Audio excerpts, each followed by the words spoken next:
고등학생 상위권 학생들은 어떻게 공부할까? 아무도 알려주지 않는 내신 대비 필승 전략. 1. 단기 계획을 세워 집중적으로 대비. 내신의 경우 단기간에 준비해 치르기 때문에 계획을 잘 세워야 합니다. 벼락치기보다는 시험 2에서 3주 전부터 계획을 세워 체계적으로 해나가는 것이 바람직합니다. 꼼꼼하게 한번 보는 것보다 비록 모르는 것이 있더라도 여러 번 반복해서 공부하는 것이 더 효과적입니다. 계획대로 잘 안 된다고 해도 포기하지 말고 계획을 계속 수정해가며 자신의 공부를 계속해야 합니다. 2. 수업 시간에는 선생님이 강조했던 부분 정리. 내신은 학교 선생님이 출제한다는 것을 꼭 명심하세요.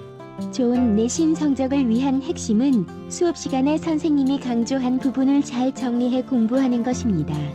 시험 기간이 확정되고 범위가 결정된다면 필기한 내용을 최대한 정리한 후 친구들과 함께 다시 한번 점검하면서 서로 빠뜨린 부분이 없는지 확인한다면 그 효과는 배가 될 것입니다. 그 다음 자신의 지식으로 만드는 작업을 거치는 것이 바로 중간고사, 기말고사를 대비하는 기본입니다. 3. 우리 반 &F.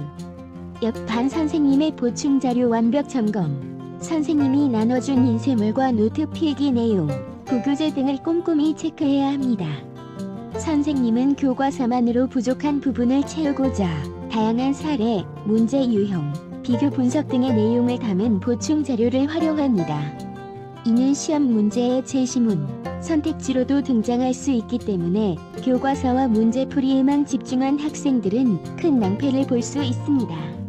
만약 학급 수가 많아 같은 과목일지라도 반에 따라 가르치는 선생님이 다르고 한 과목을 여러 선생님이 함께 출제한다면 다른 반 친구들의 교과서와 노트, 쪽지 시험 문제, 인쇄물 등도 반드시 점검해야 합니다.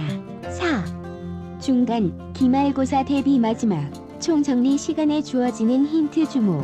선생님이 주는 시험 문제 관련 힌트를 얼마나 잘 정리하는지도 시험의 성패를 결정합니다.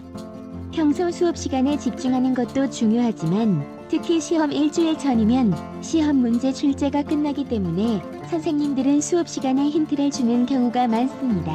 또 여러 선생님이 문제를 내는 경우에는 다른 선생님의 출제 경향이나 방향 등에 대해 보충해주거나 강조하기도 합니다.